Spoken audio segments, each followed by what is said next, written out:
Is immigration no longer needed during and post-pandemic world?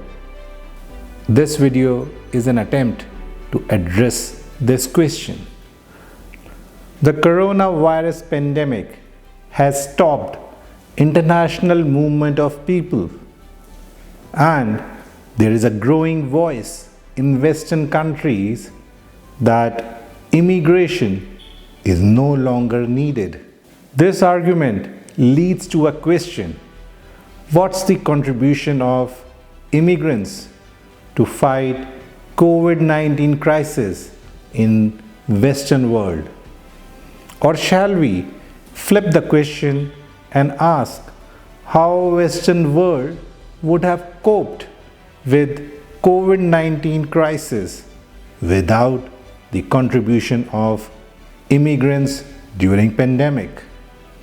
Pfizer, the pharmaceutical company, announced recently that we could be months and not years away from having the first safe and effective vaccine for COVID-19. Early results suggest that COVID-19 vaccine developed by BioNTech and Pfizer is more than 90% effective. If it proves to be safe and approved by the regulators, the vaccine could save millions of lives. No other invention in recent memory has been as important as COVID-19 vaccine. The world is eagerly waiting for the vaccine to be invented. If BioNTech does invent it, then we would have Turkish immigrants to Germany to thank for. An excellent article on this topic is written by the famous author Philippe Legrand with the title "Coronavirus is killing Westerners. Immigrants are saving them." You can find the link of the article in the description. Yuval Sahin, the co-founder and chief executive of BioNTech, a German biotech startup, is an immigrant. BioNTech's chief medical officer, Özlem Türeci, who is Sahin's wife, is a Turkish immigrant. Both came to Germany as children and went on to become scientists. Their startup, which had previously focused on developing innovative cancer treatments, are now at the forefront to develop a COVID vaccine. The achievements of Sahin and Türeci were celebrated even by the outgoing US President, Donald Trump, who rarely has anything good to say about immigrants, let alone Muslim immigrants. Moderna, the US biotech company, whose vaccine also looks promising, was co-founded by a group that includes two immigrants, Canadian biologist Derek Rossi and Lebanese-born scientist Noubar Afeyan. The businesses started by immigrant entrepreneurs have provided a strong support to economies and societies this year. At a time when many people are working from home, Zoom, the video conferencing platform, has taken the world by storm. Zoom was founded by Eric Yuan, a Chinese immigrant to the United States. DoorDash, America's most popular meal delivery app, was also started by a Chinese American immigrant, Tony Xu. A British equivalent, Deliveroo, was co-founded by William Xu, a Taiwanese American entrepreneur.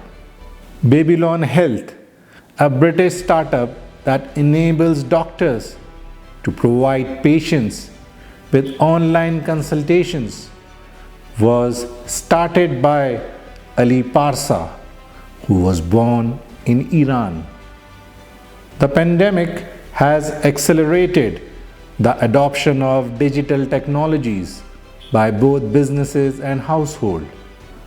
Usually, the companies providing the digital technologies are founded by either immigrants or in some foreign country. There is data to support this. Nearly half of the tech startups in Silicon Valley, including Google and Tesla, were co-founded by immigrants.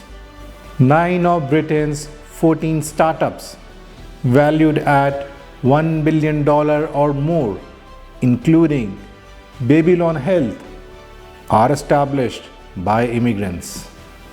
Remarkably, 58% of US residents with a doctoral degree in computer science were born abroad, and 6 in 10 highly skilled technology workers in Silicon Valley are immigrants. Now, consider a hypothetical situation. What if all the foreign-born doctors and nurses in 3 countries, USA, UK, and Australia, are removed? In such scenario, you are looking at removing 30% doctors from USA, 38% from UK, and 50% from Australia. And it doesn't stop on doctors. Many nurses are immigrants too. Senior citizens in care homes are increasingly looked after by foreign care workers. You can imagine the devastation that could have happened in the countries without these immigrant doctors, nurses, and social care workers. It is not just highly skilled migrants who are helping Western societies during pandemic.